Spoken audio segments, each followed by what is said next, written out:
Hello everybody, this is Ryan Shields, the youth minister here at St. Joseph's, and today we're going to talk a little bit about the Sacrament of Holy Orders.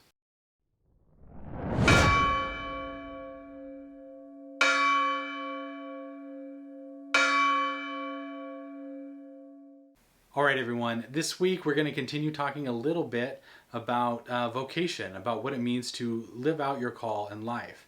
The last video we talked a little bit about the sacrament of matrimony, about what it means to live out a vocation as a married couple, and what it means to come forward to the church and have two become one flesh in the sacrament of marriage. This week we're going to talk a little bit about the Sacrament of Holy Orders. And I know quite a bit about matrimony because, well, I'm married. That's the vocation I'm living out. I also know a little bit about holy orders because of my time spent in discernment. Again, what is discernment? Well, discern, to decide, to figure out where God is calling you to do. So that's primarily what we do while we're trying to figure out what we're called to do, right? Once we know what we're called to do, our goal and mission is to fulfill that. But when we're trying to figure out where we're called in life, this is a period of discernment. My period of discernment personally was from the ages of about 18 to 25 or so. And that discernment involved a year of discerning the priesthood and 2 years discerning the priesthood in the seminary. So for 3 total years during that time period, I was discerning and trying to figure out whether or not God was calling me to the priesthood. Now, full disclosure, I did decide that priesthood wasn't for me. So I don't really know what it's like to be a priest, but I do know what the discernment process is like, and I also know a little bit about the Sacrament of Holy Orders, and that's what we're going to learn a little bit about today. So without further ado, let's get on to the Sacrament of Holy Orders. So a lot of you guys on here are my confirmation students, and you've heard me talk quite a bit about maybe some different personal experiences of mine. Not sure whether or not I've shared my personal, story, vocation story, or my personal conversion story, but the long and the short of it is that one day I was at a stage in my life when I didn't really believe in God one way or the other. I thought maybe he existed, maybe he didn't, and I was thinking about going into the military, and I was working for my dad in a glass shop and made a custom piece of glass for the bottom of a tabernacle for our parish. And when I went to install it, I was by myself in the church. I installed this piece of glass.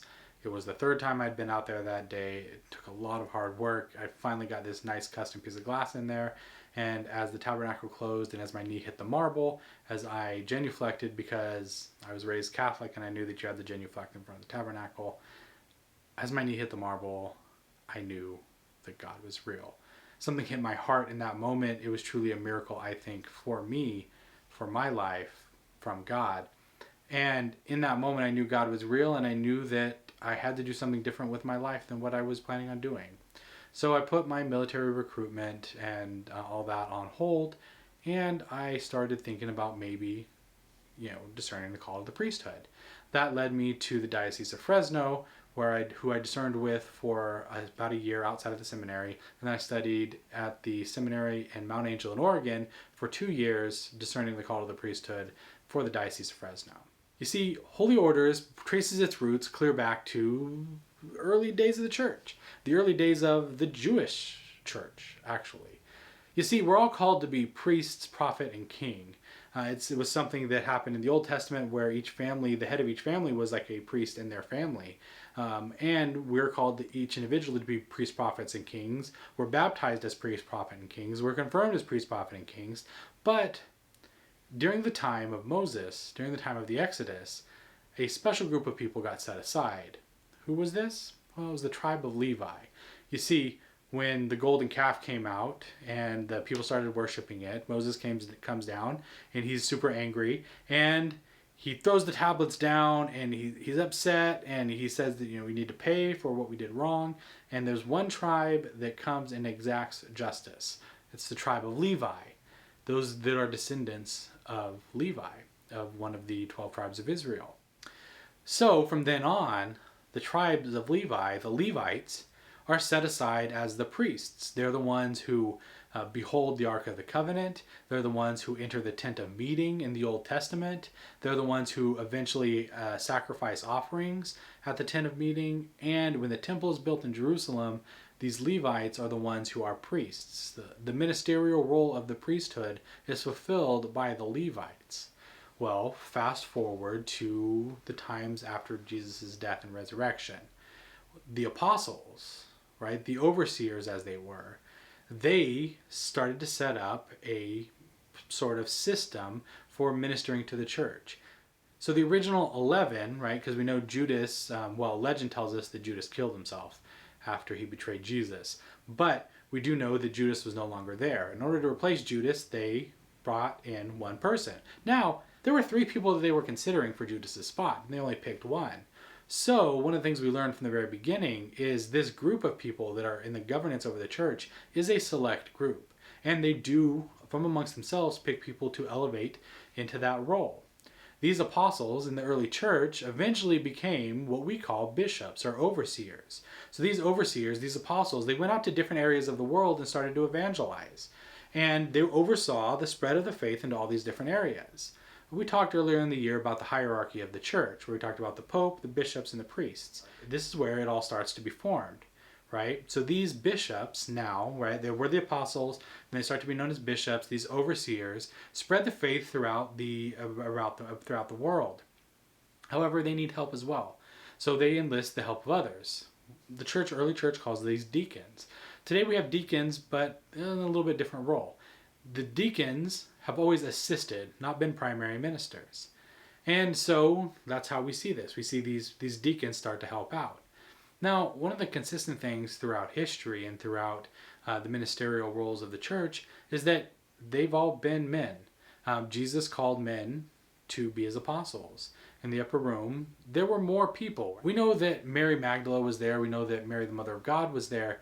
However, they weren't the ones that were set aside as apostles. The men were. And even though they were important, right, we saw from the cross that Jesus points down and says, John, behold your mother, woman, behold your son. He gives his mother to the entire church to be our mother in that moment. And John symbolizes all of us in that moment. But while we do know that women have always played an important role in the church, the apostles, the overseers, have always been men. And the deacons, primarily, were men as well. And throughout the years, what happened is that they realized they needed a little bit more help and support. And the bishops, or the apostles, right, they became the bishops. They couldn't do everything themselves. So they enlisted another class of people, another class of men as priests to help them to fulfill their role to their community. So the priesthood, right, every priest's priesthood is actually directly tied to their bishops. The bishops are the overseers, and the priests get their authority from their local bishop. And so, getting the authority from the local bishop, these priests started to do other things as well. Now, the bishop is the primary minister for ordinations, and he's also the primary minister for the sacrament of confirmation. So, accepting members into the church fully and ordaining ministers to help them out. That's what he's the primary minister for. He also says Mass and whatnot, but those are the things that only the bishops can do. Now, a priest is supposed to help. What does the priest do? Well, he offers the sacrifice of the Mass, he can hear confession, and he brings these aspects of the bishop's ministry out to the people on a more immediate and local level. And then we still have deacons in the church. And what deacons do is they assist the priests in the local church in a variety of different ministries, and liturgically as well. Now, all of these men in holy orders cannot get married, with the exception of permanent deacons. I'll get back to that in a second. So, throughout the years, this practice of celibacy started to become more and more popular, and different popes at different times made it official. And this is a practice that can be changed by the church, right? It's not likely going to be changed by the church, but this is a practice of men. And it's something that we've maintained throughout the years, because men are called, these men who are called to give forth a lot, right? I know what it takes to be a father, albeit I'm a young father, and Maybe not the best father at times. It just still takes a lot of work though. It takes a lot to do that, and I know it takes a lot to be a priest. I see, Father Sam, our pastor, and I see the different priests that I know and how hard they work all the time. I know both of these vocations take a lot of work, and it would be really hard to do both. So having it separated is definitely something that is why the church does this very wise. However, the male only aspect of the priesthood is something that the church has said is divine revelation and is something that cannot be changed. Just so we're clear about those two things. All of these roles, right, are not men are allowed now to get married, and there's a natural progression in how somebody comes up these roles, right? A deacon, somebody is ordained a deacon first, and then the deacons, transitional deacons, are elevated to the priesthood, and then some priests are elevated to bishops. And there's, when you're discerning your call to the priesthood, you're not discerning your call to be a bishop, right? I think a lot of young men think, well, I just want to be a bishop someday. And while that's okay to have ambition and to want to serve God, what really means to discern a vocation is to figure out where God's calling you and then to attack that. So if God's calling you to the priesthood, you become a priest with all your whole heart and soul. And if your fellow priests and bishops, they see in you what it takes to be a bishop, they will elevate you to that level. If not, you may spend your whole life being a priest, and that is amazing. There's nothing wrong with that. I think too many times in our world, we look at things as you got to look for that next promotion. You got to look for that next step up. If you're not rising, then you're not working hard enough, right? That's not necessarily how it works. You see, the church sets aside bishops specifically as people who are going to be good leaders and caretakers. And just because you're a good priest doesn't mean you're ever going to be asked to become a bishop. And that does not mean you're a bad priest. It means you're a great priest, and that's exactly where you're supposed to be. Anyway, that's kind of the general rule for what Holy Orders is, how it's tiered. But let's go back to permanent deacons for just 1 second. I did say that all of the Holy Orders, right, none of them are allowed to marry.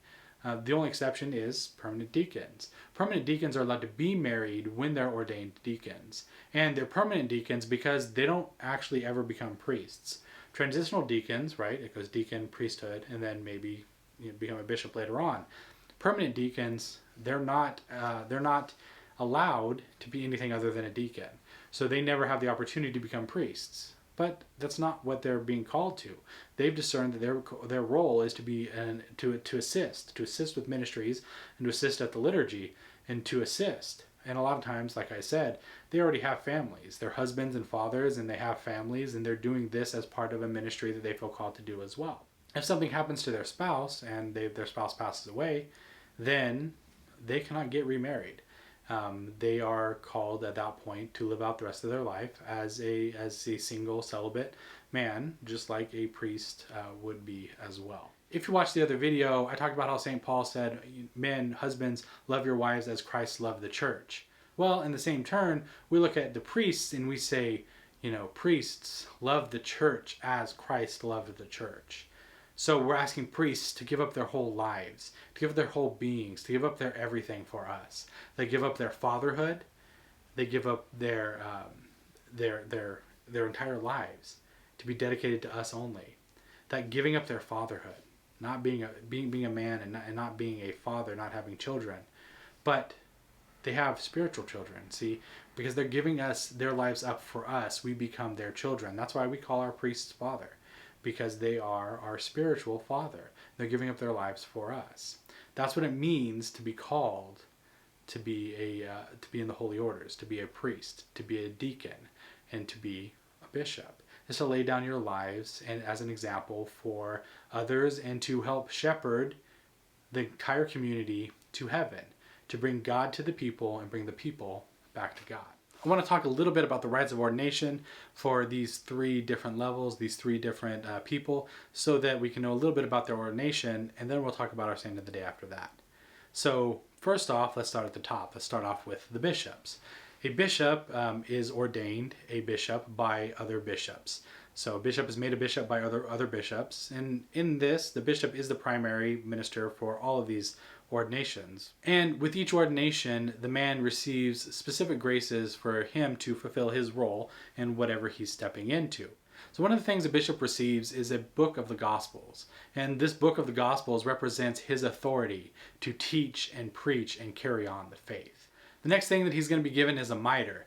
The mitre, the pointy hat that the bishop wears, that mitre is a symbol of his authority and his authority in Christ. So the Gospels as a symbol of his authority to teach, the pointy hat as a symbol of his authority over the rest of the church in the area, and then he also has a shepherd's staff, which is a symbol of Christ being our shepherd. Likewise, he is our shepherd as well. That's why he carries that shepherd's staff.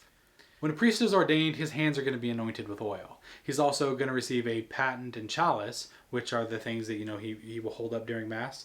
The paten, it's a plate, and the chalice is the cup. So he gets his hands anointed, and he receives the paten and chalice as a symbol of his office and as a symbol of it being a minister of the Eucharist. And he also receives a special garment, right, which is going to be his chasuble, which he wears at Mass, and stole. And those are symbols of his office and his authority as given to him by the bishop. And lastly, the ordination of a deacon is going to be symbolized by his special garments, which is a dalmatic.